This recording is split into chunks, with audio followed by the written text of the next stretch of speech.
So my dream school has always been MSU. When application time came, my parents were like, well, maybe we should go check out some other schools. And I was like, no, like I'm only applying to MSU and that's it. Like no more applications. I know I want to be here. And so they didn't question me on it. They let me do that. So I was like, if I don't get in, I don't know what I'm gonna do, but I'll try again because I'm not going anywhere else. Well, it was pretty much the only team that was in our house, and she willingly fell into the fold. She's been a Spartan, had the little cheerleader outfits at a young age. We've always been season ticket holders, so she's been at the Michigan State games even from a very young age. Women's basketball, men's basketball, football, hockey. She's always been a Spartan. I grew up in Okemos, Michigan, which is just like 10 minutes down the road from East Lansing. I have 2 older brothers, Noah and Josh. Always playing soccer with my brothers in the backyard, you know. They both like shove me around and I had to fight back for myself and everything.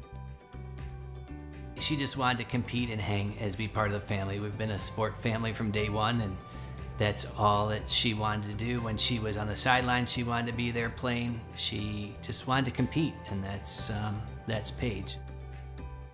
And she loved it. She was probably a 6 or 7 day a week sports girl.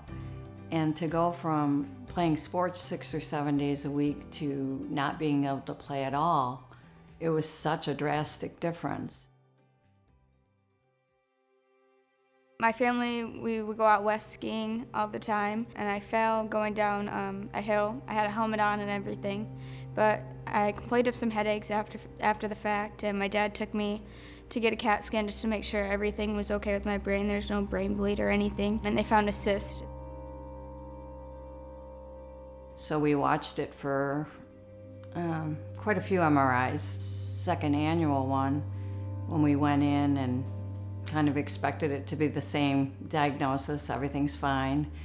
And they came back with, okay, now it's changed and it needs to come out. I had brain surgery to remove that, and then didn't think anything of it, thought in the next month I could be back training for soccer again. But we got a call a week later from the doctors, and they said the prognosis of the brain tumor was cancerous. Hardest thing I've ever done, to watch your child hurt and have to go through not just a one-day event, but what turned out to be a 54-week treatment, and then all the repercussions of treatment thereafter.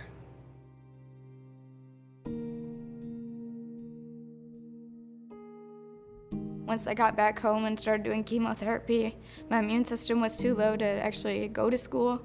And so at that point, I was like, I just want to be like a normal 6th grade girl who just goes to school and watches football on the weekends, plays in her own athletic events.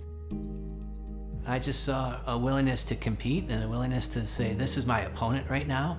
And she didn't want to give anything up. She never once said, why couldn't it have been somebody else? She just took on it as, that's my opponent and we're gonna fight this and we're gonna get through it. Going to school as a 12-year-old bald and saying, you know what, I'm not gonna put a hat on, I'm just gonna be tough. There's not too many girls at 12 years old that will go to school and say that. Just countless times where she did things where my husband and I said, boy, she's pulling us through. We're not pulling her through. Once people heard Paige was sick and they knew what an athlete she was, we had people coming back to us saying, you have to get a hold of Friends of Jacqueline and get her set up with a college team. Well, my husband at that point said, well, Michigan State is her team and that they're right in our backyard, so let's reach out and see if they would help her. We said, wear some green, we're gonna go take some pictures by Magic Johnson's statue, and then we ultimately got taken out to practice.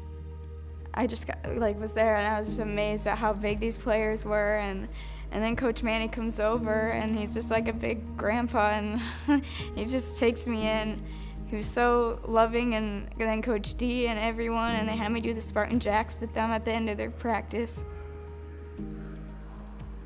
I just lost my father. I was back for the morning practice. I saw her and she said hi, and I said, come on, walk with me out here. So I walked her right out in the middle of the field as the players were running by, and it was just her and I. It's like a little angel was there, you know, waiting for me.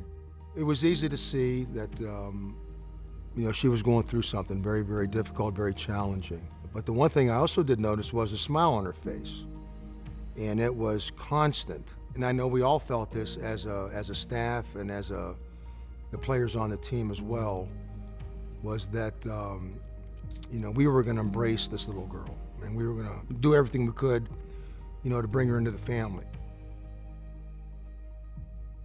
We want to help the students get ready for today's game with countdown to kickoff. They helped me never give up and to keep on fighting your fight, and they just showed me courage and what it's like to be a good human being and to interact with people even though you're not getting paid for this, but you're going to form a relationship with someone else. When they would know my name, I was like, oh my gosh, these people know my name. It became obvious the very first day that this wasn't about a photo op, or this wasn't a 1 minute, we're gonna make this girl's day, just all gather around her. They just wanted to do more than what they could for her, and that connection, it was served both ways. Paige wanted to do everything she could for them, and they wanted to do everything they could for her, and it was a win-win on both fronts. There's no question that she inspired our guys with her attitude, her outlook, the way she carried herself, the way she presented herself, and everything that she was going through in such a positive light. You just drew strength from that. And I know our players did. Our players drew strength from that. Coach Mooney definitely helped me get back to my strength in order to play soccer and basketball at the time. I would be in the weight room with him doing planks or whatever, and I remember Max Bull was there, and he's like, I'll do a plank with you. And then he's like, Coach Mooney's like, look, Max is gonna cheat, and you don't do that. So he just always, kept me upbeat about everything and encouraging me that I could get that strength back. He just knew how to push her the right way. Both his mental coaching and his physical coaching for her were huge. She probably got a card from Coach Manny about once a week her entire time of treatment, and probably the year after treatment. Kirk's in the shotgun with Le'Veon to his right. Pump fakes to his left, unloads for the end zone. Leaping grab made by B.J. Cunningham. Touchdown, MSU! There was a Saturday, and we were playing at Iowa. Kirk Cousins was the quarterback.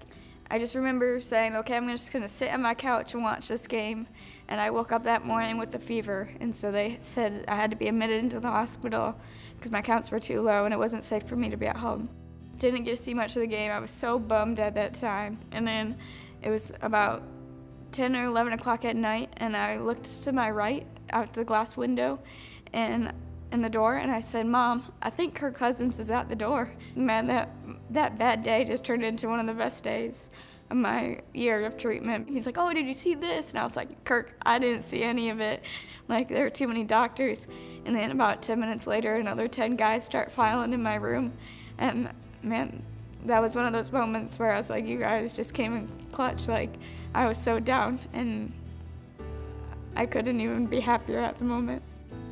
She meant a great deal to us. We so enjoyed being able to lift her spirits as we played and as we won games, and she in turn lifted ours. And I remember jogging out for warm-ups for many of the home games, and she would be standing on the sidelines giving us all high fives, and we'd give her a hug, and it was a great year. We won a lot of close games.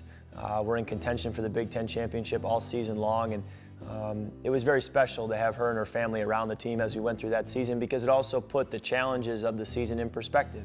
And you're able to see that there's so much more to life than just football or this football season.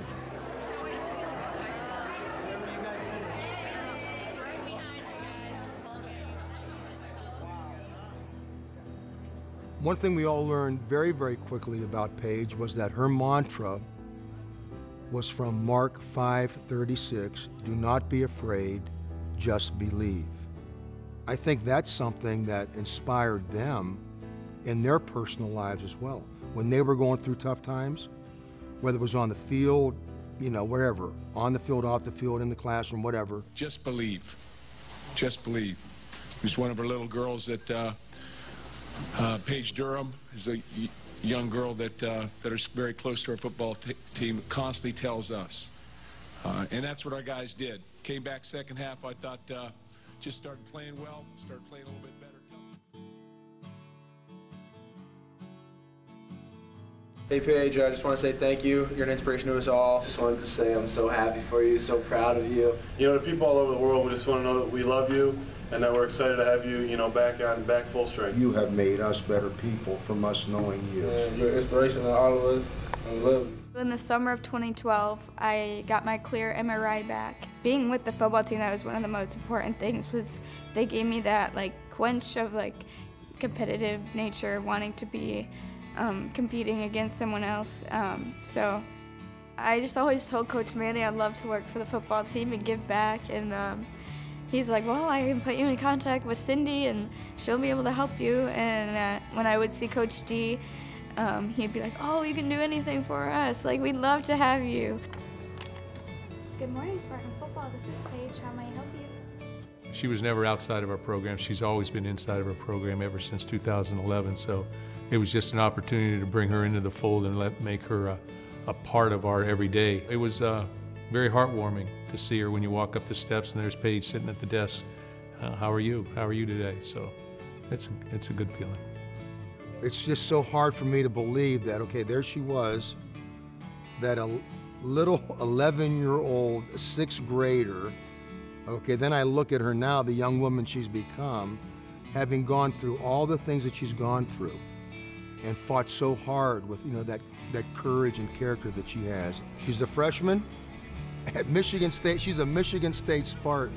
We are so lucky and fortunate to have her around us still. She's a true blessing to all of us. And it's a testament to her, to her family, to the power of prayer, and to what community can do. I think we all together lifted one another's spirits, and it goes to show the power of community. To see them be able to enjoy her presence now, and to her to still be able to enjoy their presence now as being a student, you feel like you've completed that circle. There were times in her treatment that we didn't know if she'd make it to college or make it through the treatment. And so to have her in college now and to have her well, it's a miracle.